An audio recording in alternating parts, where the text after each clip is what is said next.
After it. Hello, everybody. Welcome to CONSERVATISH episode 119. My name is Peter Feliciano, and I am your host, as always.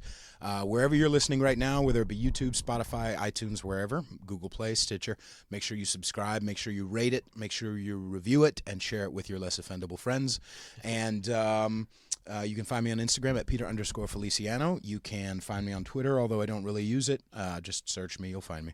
And also on the Facebook. And outside of that, you can also support this podcast at patreon.com/conservatish, or you can just Venmo me. I don't give a fuck. At Peter-Feliciano, Feliciano.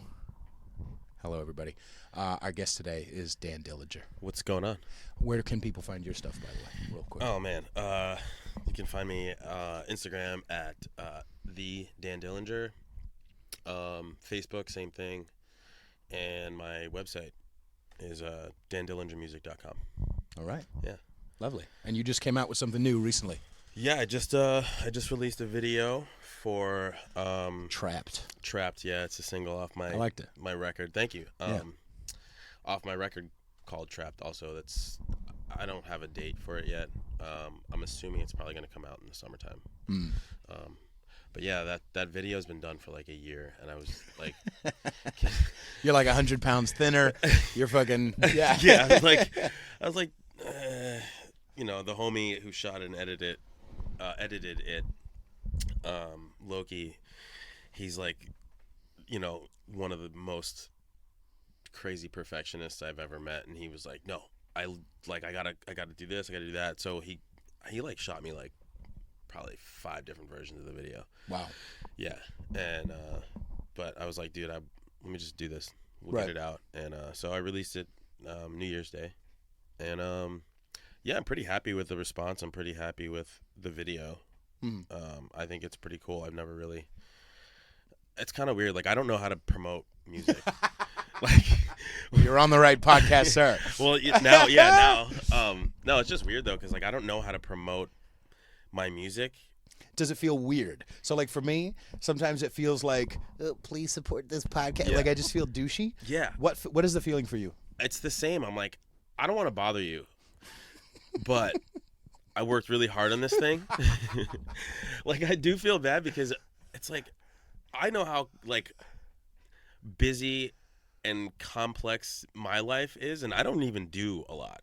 Like, I basically just work and make music, and I feel like I forget shit all the time. Right. Like, oh, it's my buddy's birthday, I forgot, or I'm a bad friend, or whatever. And so, like, I'm like, guys, you want to listen to something cool that you'll probably listen to once and never listen to again? Oh. No, that's how I feel. But No, like, that's. I mean, but you and I have friends because of being in music, where friends will share stuff, and you're like, even if you love them, yeah, you'll listen sometimes just once. right. You know what I mean? Not because you don't like it. Yeah, You could fucking love it. Right. It's just it's life is full. Life is full, and the internet is full Mm-hmm. of content all the time. Right. And so, like, obviously, naturally we get tired, Mm-hmm. and it's just like, and that's another thing too. I'm just like,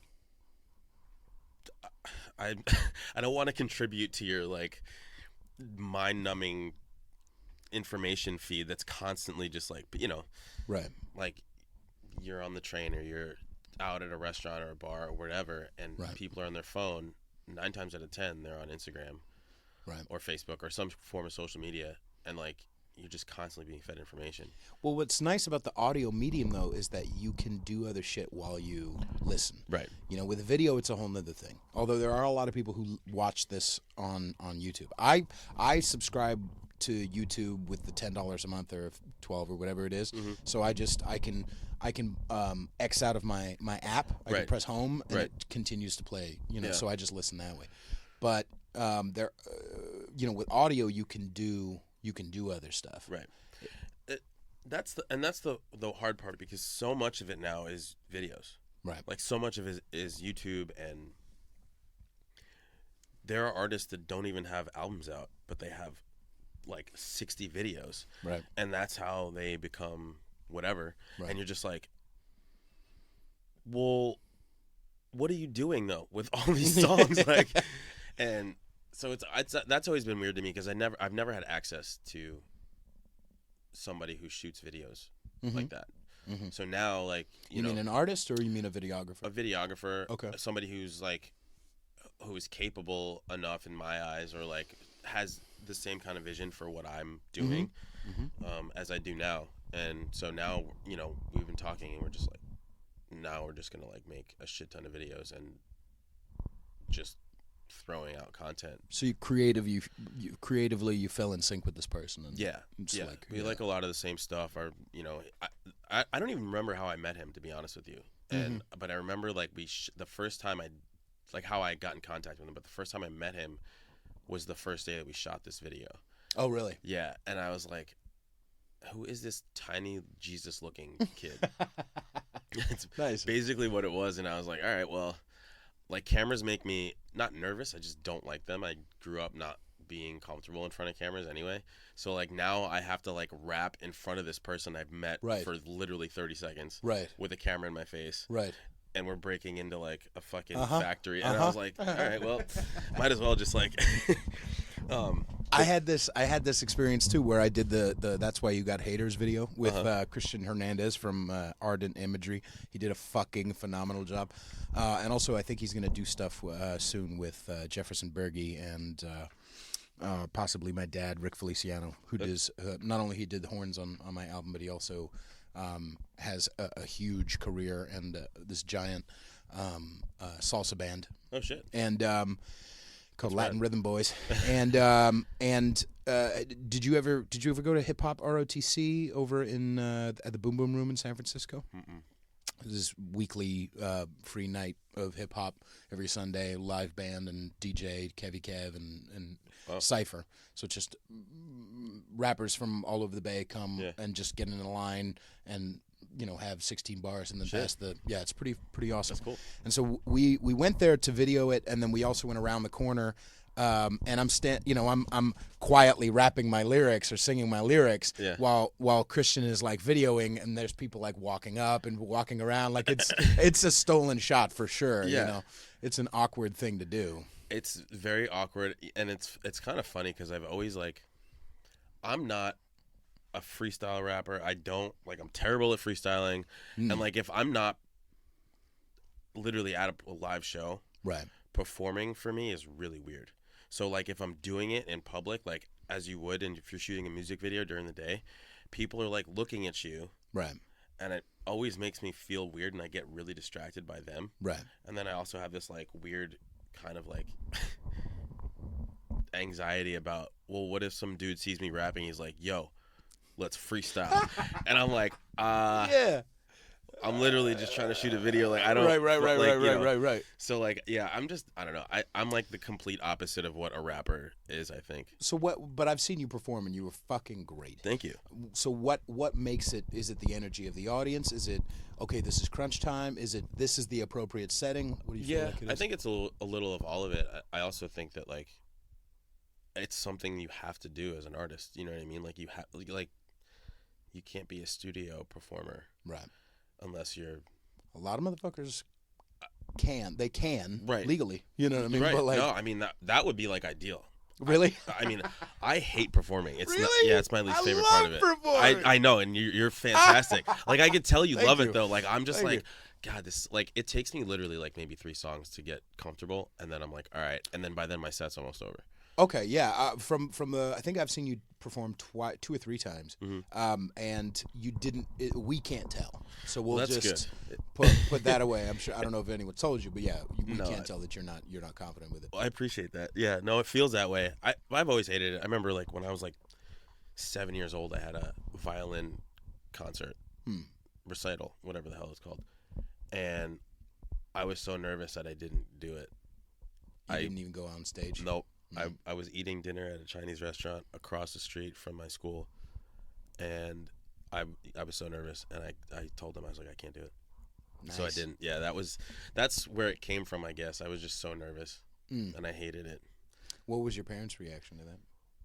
I don't remember their reaction. I just remember, like, feeling like I was going to throw up. Right. Like, I didn't eat my food. Right. And I was like, I was scared. I think I started crying, probably. Right. Right. I was a big fat baby. Right. I mean, I'm still a baby, but. Right. So when your first one, was your first actual performance when you were doing recitals, or when you got into hip hop? Oh yeah, I mean, I performed as a kid. I think I was in like, I mean, I'd done recitals after that. Like somehow I figured it out, but I think that one I was scared of that one because I had to do it by myself, and the other ones I was with the whole Other class or whatever. performers, Yeah, right. which I was like okay with. I remember being in 8th grade, and I was in a band called Irritating Stick. Don't even know. I like that. Yeah, it's freaking ridiculous. It sounds like a dick with herpes. Yeah. Anyway, continue. I have weird friends. And we did a show on Houston Street at a bar venue. I don't know what it was, but we were all in 8th grade. We had no business being in this, but it was weird. Right. I remember driving. I had my drum set because I played drums in the band, and we unloaded, and I walked into this bar. I think it was called the Spin. I don't know. Walked in, and these 8th graders were on stage in front of these adults. But I was like, at that point, it was like, fucking, I don't know. I was into like Slipknot and all that weird shit. Right. And so I had this like mask on my face. Mm-hmm. So I felt I was fine. Nice. Like that. If I have a mask on, like that's it. Like I'm totally comfortable. I was also thinking that one of the benefits is being a drummer. Being a drummer, you're not the front man, you're not the singer, you're not even out front of the stage, you're back. Right. So was that a part of, did that help you feel better too? Yeah, that was a lot more fun. I didn't really have to think about anything besides playing the drums. I didn't, I'm not going to move a lot besides like what I'm, literally what I'm there for. That's it. I don't have to really put on a show. What kind of drums? Do you still drum? No, I sold my drum set like a long time ago. I was one of those kids that like, I want to play guitar. So I took lessons until I could play all the songs that I wanted to, and then I was like, all right, I'm done. And then so I just noodled. Nice. Like I can kind of play, but I'm not like good enough to like play. What are the other other instruments you play? I played the drums. I played guitar. Violin. Played the violin. I played the bagpipes in high school. Fuck yeah, dude. That was fun. That was a lot of fun because it was just weird. Right. Yeah. I was like, I like Korn, and John Davis plays the bagpipes. I'm gonna do that. So. Yeah. Who's this non-white motherfucker playing? Dude, it was so. All the looks I got in at Brooklyn, the St. though? Patty's Day. Yeah, I was like, we were on TV all the time because we went to the city and played the St. Patrick's Day parade my freshman year. Wow. And I was like, I had literally a camera like right in my face. Right. And I was like, I guess I'm on TV now. Right. Yeah. I don't know, like, yeah, I was always into shit like that, like just weird. I like weird stuff. Right. And the bagpipes have I love the sound, and there are people that absolutely hate it. They're like, I fucking hate the bagpipes. I'm like, all right, I get that, but I think they're beautiful. What got you into rock, into Slipknot, into Deftones, into? I don't know. I remember. Brothers no. or cousins or? It's just, I guess my friends who I hung out with, we all liked. I mean, it was the grunge era that like started it. So like Nirvana was huge for me. Pearl Jam and Alice in Chains and all that shit, Soundgarden, and then I just kind of evolved, right? I guess from there, like in sixth grade. That's how it was for me. Nirvana is a gateway drug, man. Yeah, you know what I mean. Like you always have love for it, but I don't actively listen to Nirvana anymore. No, me neither. And like it's kind of funny too, because like I really fucked with their stuff. Like I remember I got the Muddy Banks of the Wishkah on cassette. Wow. And I played that thing until it fell apart and the tape fell out. Right. And then, but yeah, like if I hear a song, I'm like, all right, cool. But then I'm it's kind of weird. Right. Yeah. Yeah. I was just talking to somebody about the Unplugged that they did, I thought it was great. I was just gonna say, yeah. The first time, I don't think I ever heard David Bowie's original version of Man Who Sold the World until like 2 years ago. And I like David Bowie. Yeah. I love David Bowie, but like watching, I guess I always just thought, oh, that's a David Bowie cover, but I didn't think anything else about it. I was the same way. And I was like, oh, I mean, I knew it, but I didn't listen to it. It didn't make me want to go listen to it because I already knew that I liked their version of it. So I was like, yeah. So you went off into this Slipknot, into the heavier stuff. Do you listen to metal still? Yeah. Okay. Yeah, I listen to a lot of metalcore. So you get into the Oh yeah, into the different species. Yeah, it's weird. Like I don't know. I mean, I don't remember. My buddy like started me into the metalcore thing. Like, well, all right, explain. Okay, for not just them, but for me, what the hell metalcore versus I some other shit is. I honestly probably couldn't even tell you the difference. All I know is that it's a genre within metal. So what are some examples? Like I've been listening to a lot of the Architects and August Burns Red. I just went to go see Fit for a King earlier this month. A lot of them are like, I think earlier on when they first started, they were like considered Christian metal because there's a lot of these bands that are Christian, but I don't know. I just like how heavy it is, and of all genres, metal doesn't matter. Like your lyrics do not fucking matter. And yeah, it's funny because like when I first started listening to it, I literally asked my boy, I was like, "How do you know what they're saying?" And he was like, "No, dude, just keep listening, and eventually you'll start to pick up what they're." And he was right. Like now I can like pick it. I'm just like, "Oh, I know what you're saying." And it's so weird because before that, I literally was like, "This guy is just literally killing his voice." Right. And I wish I could scream like that though. That shit is so dope to me. I think the words don't matter as much to me. There are some people who take in music very lyric heavy, and I like the context. I like taking. You ever heard of Pogo? No. Pogo is a remix artist, and he takes snippets of, like, one of his more famous ones is Snow White, or like Pixar movies, or Lord of the Rings, or like Pulp Fiction or whatever. Takes snippets of not just dialogue but also pieces of music from it, pieces of vocal, expressions, and takes them out and makes a song with them. That's really dope. And because of that, it adds a completely new context. There is no longer a context within the framework of Snow White or the framework of Pulp Fiction or what that character is doing. Right. But there's still emotion. So that he takes the emotion from it, and puts it in this whole new thing, and then your mind does whatever contextualization that you want it to do. That's really interesting. And I got to check that out. And that's why, like, lyrics don't. I mean, I like writing lyrics, but like Beck doesn't. Cohesive lyrics are not his thing. Right. MF Doom, he doesn't really tell a story. No. MF Doom is my favorite rapper of all time, and it's goofy shit most of the time, and it's beautiful, but it's goofy shit. There's no story, there's no arc, there's no whatever.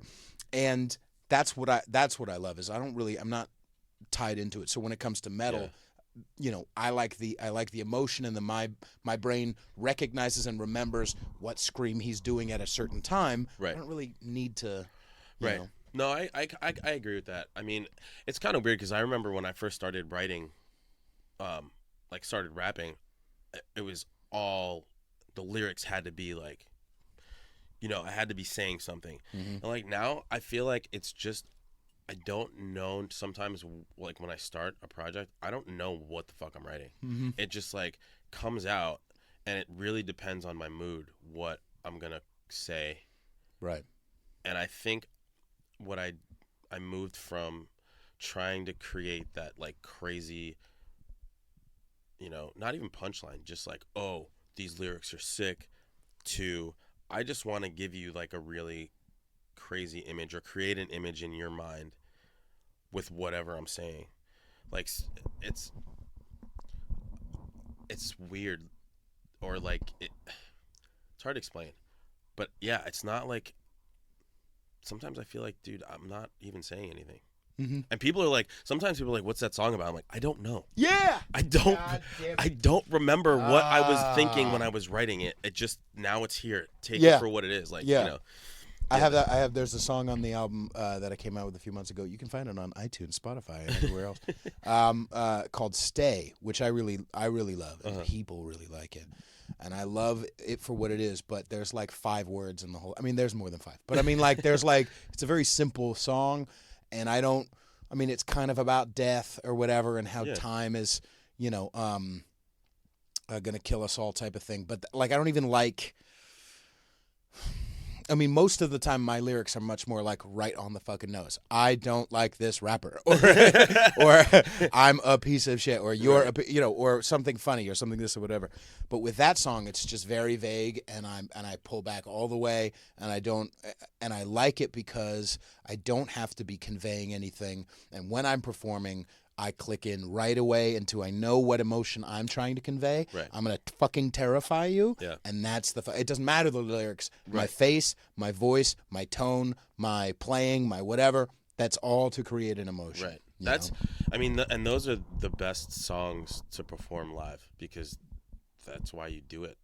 That's why you're performing is you're trying to create that environment where somebody's going to see you in that mode and remember it. Right. And say, holy shit, this guy's sick. Right. And you do that. I mean, I've seen you perform a couple of times, and you do that very well. You're very, you engage the audience very well, but not necessarily like, hey, guys, I need some crowd participation. You're just like, you feel like you want to watch. Thank you. Yeah. Thank you. Yeah, it's very difficult to, walk away and just all right, I'm gonna go get a beer real quick or whatever the fuck people do. I don't know what people do when I'm performing, but that's I went to a show last night. My buddy was performing, and literally in the middle of a set, I was like, well, I'm gonna get a new beer, and it had nothing to do with him. A, I needed a new beer. B, I forgot how loud they are. Mm-hmm. And they just play very fucking loud. That's their thing, and I was like, I'm way too close. Mm-hmm. I have to leave for a minute, So a big thing in the hip hop community, and I wasn't, I didn't rap, but I did hooks for a long, long time, and I'm open to doing it again. Blah blah blah. Just very expensive motherfuckers. Sorry, I kind of price myself out in some ways. We have a hook, but I have a bunch. Yeah, I have a bunch of hooks. But what happened was, oh wait, you and I. Yeah. I song's completely going on the fucking album. forgot. Are you fucking? You didn't even. Yeah. God damn it! That's good to know. All right. Yeah. But one of the things that's big in the hip hop community is to support, and sometimes motherfuckers don't. Yeah. But whoever, at the very least, even if you're exhausted, you stay on for the person who performed after you. Right. And you are there at hopefully up front and bobbing along, whatever. Right. It's refreshing. There's a couple of other people who I don't have to be I'm being nice right now, and whatever, or even just try to look for something to pick out that's good. Right. It's oh, okay, so where in the fuck did the engaging is important, and you seem to be able to do that, like I do, whatever, we're talking about it, but where in the line does it go from I'm not confident, all of a sudden I'm engaging? What comes first? Oh, that's a good question. I don't know. I just usually what I do is my safe zone is making fun of myself. So, because that's how I feel. So I'm just well, I'm fucking an amateur rapper, and I'm gonna do this right now. And that pops the tension in you and in them. Yeah, I think people because people, my music is generally pretty serious or heavy content-wise, dealing with a lot of mental health issues and internal whatever people. I feel like a lot of people go through it but don't say anything of just how how we feel every day. But when I perform live, I'm not like what I'm writing about all the time, right? You're not. That's not who people don't generally walk around that way all the time. So usually when I perform, I'm okay, and so I just kind of it's kind of a weird dichotomy of I'm fine, but this song is really heavy, and I kind of just make fun of it, right? Also, there's a delicate, maybe not so delicate, but there is a balance between.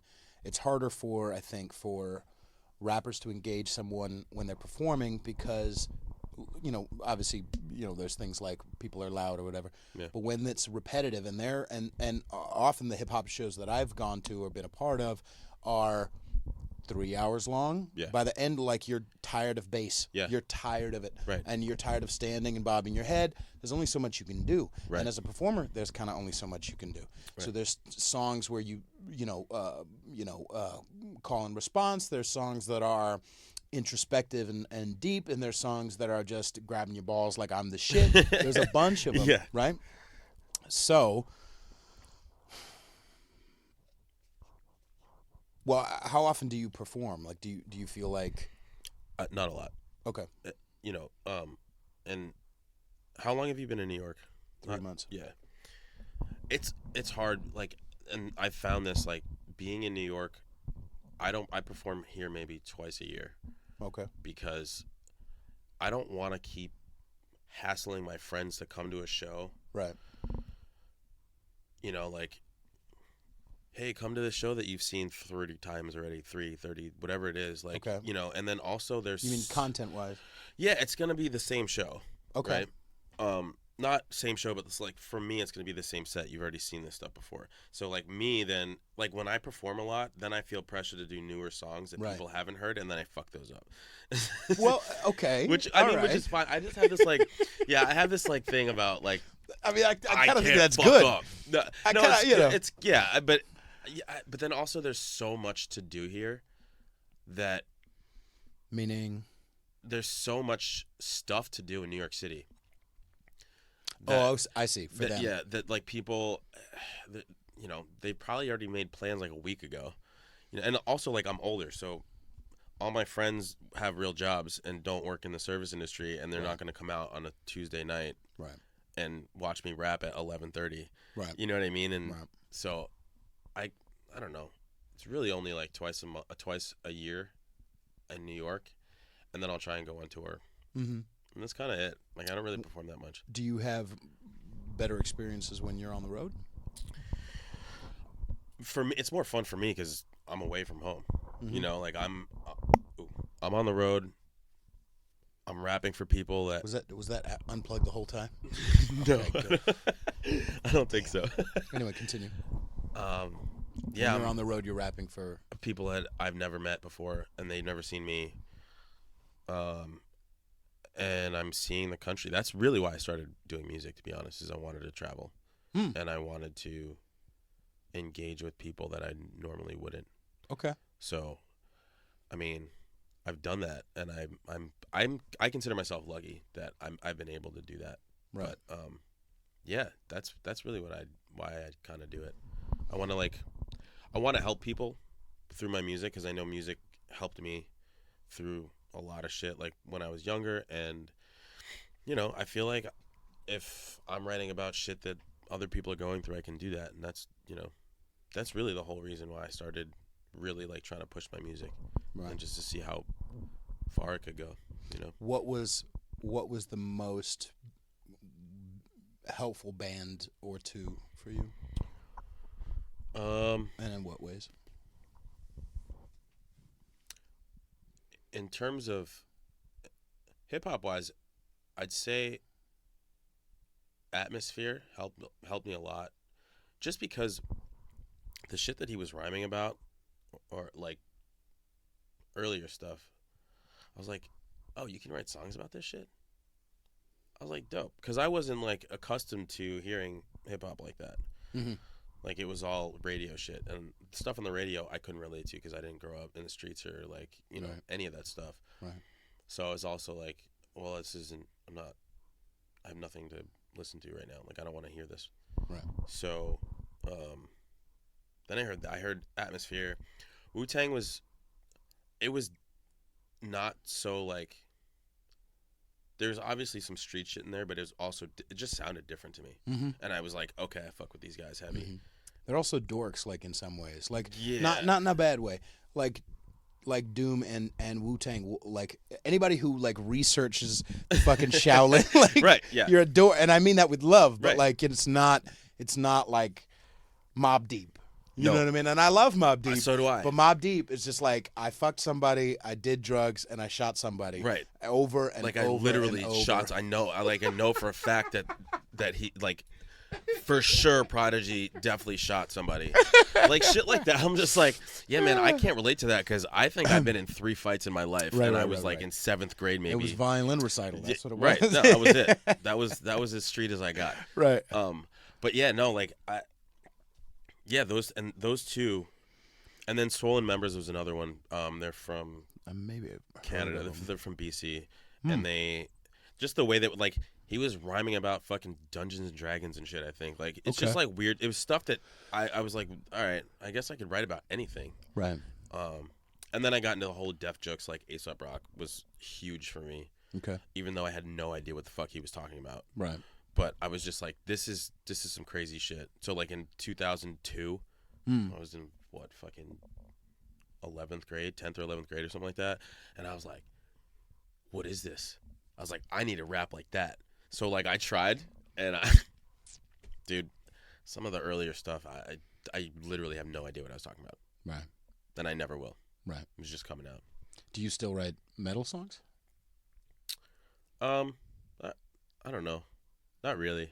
I think, for the most part, I just do rap, hip-hop-ish, whatever. I don't know what I do. But you still listen to... Oh, yeah, I listen to a whole bunch of, I listen to a whole bunch of stuff. Yeah, like in 6th grade, Marilyn Manson was my favorite artist. Nice. Yeah, but a lot of it had to do with just like his imagery. Like I love that stuff. That he could just like be gross and disgusting looking and like weird. For some reason I just love that stuff. Like The Crow is my favorite movie. Okay. I don't know why. That's just always been attracted to stuff like that. You know what was interesting? I was listening to. You ever hear Jim and Sam? Mm-mm. So Jim and Sam, it's similar to Opie and Anthony or Howard Stern radio show, and I listen to them every day, almost every day, and they had they were looking back at this interview they did this year with Pete Holmes and Judd Apatow, and they were talking about really dark shit because they were talking about Louis and what happened with Louis and him getting in trouble for some jokes, Louis C.K. Yeah, and one of the things Pete Holmes talked about was how it is important for us to express our darker nature. It's a human need. It's an interesting thought because some of the people into the darkest, deepest, nastiest music and nastiest, most of the people who listen to Mobb Deep are not fucking gangsters. Right. You know what I mean? Like most of the people, they're not listening to Marilyn Manson are not the fucking Columbine kids. They're fucking driving their kids to school or cleaning up the house or they're working at, or at the gym. Yeah. Nobody has a fucking gym membership. You know what I mean? Like that's a thing, you know? So that's a good point. It's an expression of our... It's like our anal glands. You know what I mean? We're expressing in that way of expression, like of this darker shit. Do you feel like that shit was helpful for you in that it helped you process what you were going through? Do you feel like it was helpful in that it was just something weird and strange? Yeah. A little of both? Yeah, I think it was a little of both. I mean, I think music for me is all about, like, I can't do anything without music. Okay. It's very difficult for me. Like, I drove here and I forgot my headphones and I went to go get coffee and I was walking around without fucking headphones and I was like, what do people do without like I literally like, and I'll do that all the time. Like I'll drive someplace and make sure I have my headphones so when I get out of the car I can put them in. Yeah. And I'm like, I feel like for me it's partially, and I'm not saying this for you, but for me I feel like sometimes it's partially because I don't want to be alone with my thoughts, but also, it's another thing that maybe I'm going off on a tangent real quick, but like one of the things I've thought about, like if I want to come up with an idea for a song, all I have to do is not listen to any podcast or music or movie or TV for like half hour. And just my brain starts. It just goes. It's less than that. It comes up with a melody, and I'm like, why are you here? Like, motherfucker, I'm trying to go to 7-Eleven. Like, I don't have time for this shit. You know what I mean? And so literally within 10 minutes, 15 minutes, I'm recording something into my phone. I'm never going to do anything with it, or most likely never. But like, my brain. So I think there's constantly music already in my head, and I'm not saying that because I'm a tortured artist like Beethoven or whatever the fuck. But like I'm saying, it's a problem. You know what I mean? Like I think No, I agree. I get some of these like I'll be half asleep, but I'll be freestyling. I've done this before, and like I'll have this one line, and then I'll write another one in my head, and in that state you feel like you're awake, and you're like, I'll remember that shit, and I never fucking remember it, obviously, but I'm like, dude, I know that was sick. Whatever I wrote in my head last night, and I like that happens to me a lot too, and I hate that. Right. Like I absolutely hate it. Talk about this album real quick. We've got like 10 minutes, 15, 20 more minutes. Okay. So what was the first song that you wrote for it? How long? I mean, how long has it been since you wrote that first song? 3-4 years. Okay. Yeah. I think the first one was the one that we have. Oh, the wow. first one I ever wrote to, I think, was for that, or it was Trapped. It was one of the. I think it was Trapped. I completely forgot about it. I don't even know what the song sounds like. I'm sorry. No, dude, I forget about it all the time because I was one of the first ones that I recorded. Right. And so like that one and Trapped, but Trapped is like that's because we shot the video for it. So I'm like I was listening to it all the time. How long has it been since your previous album? 3 or 4 years. I don't remember. Skinwalker came out. I was on tour when I released it. So I was with Tyler and Jesse. We were in Portland. I was in a coffee shop in Portland. I think. Yeah. Maybe I don't fucking remember. 2016 maybe. Okay. So, yeah, 4 years, which seems like forever ago. Yeah. Which it is kind of forever ago, but damn, 4 years ago. Mm-hmm. What the fuck is happening? That just really fucked me up. We're old men now. Oh my god, I know. It's like it freaks me out. It kind of freaks me out because like working in a bar, 21-year-old kids come in, and like in my brain, it's still 2009. Right. So, 21. Right. Is what 99s now. Right.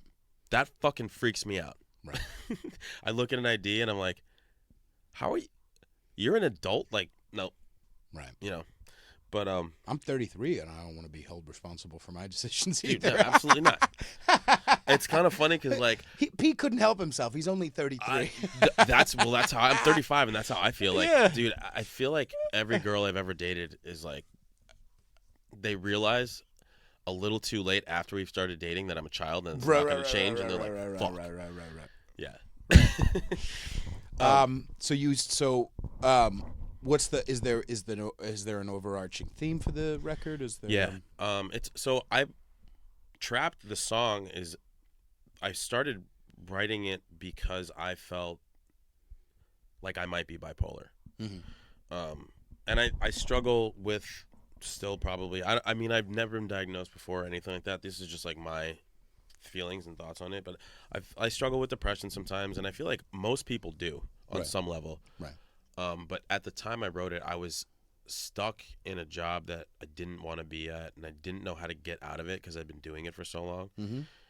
And I was having these like crazy lows, and then sometimes I was having these like highs, and I was going between. So I was like, "Fuck," and that's where the whole like record came from. Like it didn't matter what particularly you are stuck in, but it was that feeling, and a lot of it has to do with like my personal experience with it, but then like just applying it to everybody else, right? Some other situations and stuff like that, and that's really the theme is being stuck and not knowing how to get out. But I realize that I do this a lot. Like a lot of my songs are pretty dark, and there's some dark imagery in there, but at the end of it, there's always some kind of like redemption, hope, yeah, or like there's a way out. I just haven't figured out how to get there yet. And that's kind of, I think that's it, really. Nice. I'm not like a concept person. I'm not. Sure. No. Like I was saying, MF Doom can't fucking. No. I think Strange Ways is like the only one that I can think of that's like stays to theme, but like he's one of my favorite artists. Beck is saying complete off the wall horse shit. You know, fucking matchstick strike when I'm riding my bike to the depot because everybody knows my name at the recreation center. What the fuck are you talking about?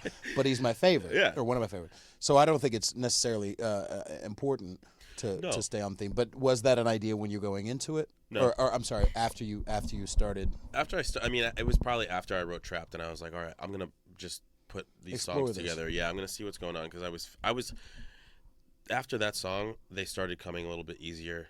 So I'd say I got halfway through. I wanted to write as many songs as I could so that I could pick and choose which ones I wanted to put in the record. Because I'd never done that before. Yeah. And so I did that, but then towards the end, I was really struggling with writing, knowing I was finishing a record. You know what I mean? Like, I was like, I think I talked about this already. Or like, how do I approach this in a way that like I haven't before? What about throwing songs away? Yeah. I haven't. I mean, there's one song that I didn't like that could have been ready that I just didn't do because it doesn't matter. It's fun to perform, but outside of that, it's not a. Well, yeah, that's basically what I did.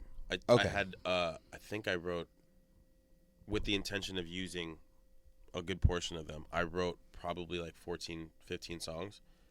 And we picked 11, 12, I don't know.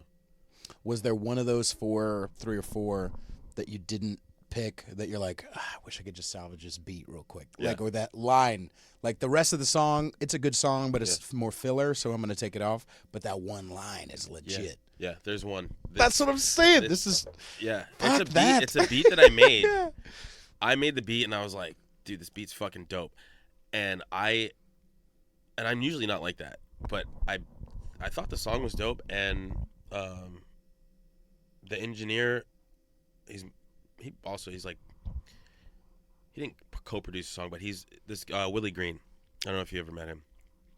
He's fucking dope. He's worked with me on I think almost every one of my records, and so his input, super important. And he was like, I think you've covered this already. The song is dope, but it doesn't make sense on the record, so that's why we didn't choose it. But I'm probably gonna put it on another like EP. Nice. But yeah, I mean, it's hard. Right. I was actually when I was in Minnesota this spring, I was talking to Sims from Doomtree, and like he's one of my favorite MCs, and we were just sitting at a bar before the show, and he said one thing to me that I never crossed my mind, and I won't forget it. And he was like, you can't form any attachment to the things that you've written. And I was like, what? He's like, yeah, because you can't, you're like, it's hard to not do that. Right. But once he said that, I was like, oh, okay. And I try not to, but he's right. Like, because then once you get rid of that attachment, it becomes a whole new thing. Like you can start using the first 4 bars, and then if you're not attached to those last 4, it can become a completely different song, and that's so dope to me. And I think another piece of that is that it's not ours to begin with. Number that's one, true. You and I were born with a desire, maybe not perform necessarily, but you and I were born with a desire to make music. Yep. And we're working. It's not just enough to be born. We've worked hard at it, right? And that still doesn't mean that it is now mine. Not just in product because it has to be theirs, otherwise I don't feel fulfilled. Right. But also because it's not like it's some sort of muscle that I've worked or like whatever, but it doesn't belong. It's, I guess you understand what I'm saying. Like I'm not saying that I didn't work hard for it or that I haven't honed that muscle or whatever. But at the same time, it's kind of some sort of fucking higher fucking power or consciousness. It's in there. Yeah. And you can tell because I've sat down trying to go, I'm going to write. Yeah. And nothing fucking comes out. I don't care what fucking muscle I've worked or whatever. Nothing comes out. And then the last song on my that I wrote for the album, we were already 75% into the album. Mm-hmm. I had the 8 tracks down, and I was literally sleeping on my bed doing the same thing, and I was just like, fuck. So I like voice memoed into my phone this entire, like literally just 3 verses came out like that. And I'm just Wow. like, fuck. Okay. So, it's not up to me in a way, No, You I ever- agree. You ever seen that Iconoclasts with Fiona Apple and Quentin Tarantino? No, but that It's a sounds cool. pretty, It's that a sounds pretty fucking legit. cool little And they were talking about how their job is. Fiona was saying, I think her job is to keep the antenna up, going like, okay, I'm ready. I'm ready to take something or write something. I'm ready for the idea, and then the idea comes and but you can't force it. Another way to put it is Dave Chappelle and comedians in cars with getting coffees is like if the idea pulls up to your house and says, "Get in, motherfucker," you just get in. Yeah. You don't like, I'm brushing my teeth. Get the fuck, it's time to, you're not driving it. Yeah. No, that's the most frustrating part sometimes, because you're like, I'm in the mood to write. I'm in the mood to make something. And when nothing happens or it comes out like complete dog shit, and you're just holding this piece of shit in your hand, and you're like, what the fuck is what, dude? I hate that. But when it hits you, it's usually like in the weirdest place, or you're not expecting it, and you're right. You just have to go with it. I sat down because I have these, all humans do, but like I have these ideas about what I think I'm supposed to do. And one of the things I sat down, I haven't written anything. God damn it, Pete. Bad Pete, because that's one of my favorite things is beating myself up. Yeah. I'm getting better at it, though. Not better at beating myself up. I'm getting better at letting it go. And I sat down with my guitar. I'm going to write something. And I literally, what came out, I was just like, have I never touched a fucking guitar before? Like, am I in fucking 3rd grade, like trying to, like, it was horrible. Yeah. It wasn't even like, and it wasn't even like I could get to a finalized product. I'm just like, this is like, what am I doing? I just put it away. It was just like, why am I struggling with this? No, dude, I'm the same way. Sometimes I'm like, all right. And I started making my own, not my own beats, but I started making beats because A, I couldn't afford to fucking pay for beats all the time, and B, I felt like, okay, if I'm not writing, if my brain is not allowing me to write, then I can shift over and make a beat instead. It's because it's a different process for me, at least. And so I'm like, okay, I'm gonna make a beat today. Some of the beats that I have saved on my fucking computer are complete trash. Right. And I name them, I don't date them, so I don't even know what half of them are, and I open them, and I'm like, so I swear to God, I have one that is called I Tried, because it's that bad, and then I have another one that's called The Rangers Suck, because I was watching a Ranger game while I was making a beat, and they were fucking atrocious. Right. And I got mad, so my beat came out awful, and I took it out. Dude, I don't know. There's some garbage in there. And, that's part of it, though. Like, sometimes I've learned to walk away. If it's not striking, I've learned just leave it. Don't force it. Because it's frustrating. You'll get frustrated if you sit there and try to, plow through it, and you're just like, I don't want that. Right. We'll start wrapping up. One of the things that I think, and maybe this is just self-aggrandizement, but one of the things that we were talking about earlier, you were talking about how the artistic process or the artistic content helps motherfuckers. And I can't tell you how many times I've sit down to a podcast listening for comedy and then heard what I needed to hear that day. Same thing with music. So I think like us talking about our experience helps other motherfuckers if they're open to it as well. Yeah. You know what I mean? Which is, like I was saying before we started recording, like that's the reason why I called it, conservatish, was to like, because there are people out there who are like, I fucking hate Trump and I fucking hate, guns, and I hate, this, and I hate that. I'm super, super left. Also, I kind of think some jokes are okay. Like, I don't think we should get in trouble for jokes. Like, you know what I mean? Like, they're not 100, and it's okay. Let's just, we're all humans. Stop picking sides. Stop bullshitting, Well, that's basically what it is human beings. Mm-hmm. I was literally having this conversation with, actually my ex-girlfriend. Me and her are really tight. She's fucking amazing. But I was saying, like, it's okay to change your mind whenever you want, or to feel one way today and then tomorrow feel a different way, or even like in an hour, right? Because you're a human being, right? Like, and that's what we do. We're fucking, I think Tupac said that shit, something like that. He was like, you know, he wrote fucking Dear Mama, and then Oh yeah. and then he And wrote, then I get around. yeah, I get around. Like, that's okay. Right. And it's true. Like, dude, like you were talking about, sometimes you write songs where you're just grabbing your balls and just like, I'm the shit. And then other songs you're like, I'm gonna kill myself. right. And you should normally do those songs back to back in a live set. Right. But yeah, no, it's totally okay. That's what being a human being is about. For me, at least. So where can people find Trapped? You can find Trapped on YouTube. That's the song. The album's not out. The album's not out Okay. yet. Yeah, the album's coming out probably. I'm gonna say in the summertime. I honestly don't even know when. It's being mixed right now, but I don't have artwork for it or anything like that yet. So, Nice. yeah, no, I'm clearly prepared. Right. But yeah, I don't know. It's gonna be out on Spotify, iTunes, all that shit. Yeah. All that shit. But yeah, And where can people find you? find me on the interwebs at the Dan Dillinger .com, not .com, Instagram, Facebook. You know what I mean. Mm-hmm. But yeah, I'm out there places. Can people find your metal stuff from back in the day? I don't know. All right. I don't even think I can find it, but yeah. All right. Yeah. Because I want to hear that shit. With irritating stick. Right. I can find. I'll find it and I'll send it to you. Nice. Yeah. Yeah. Thanks again for coming on the show, man. Dude, Really thank you for appreciate having me. You can find me on Instagram at Peter_Feliciano. You can support this podcast at patreon.com/conservatish. Go download or stream my album. It's on iTunes and Spotify and everywhere. Make sure you share this with your less offendable friends, although this episode was kind of easy. Yeah.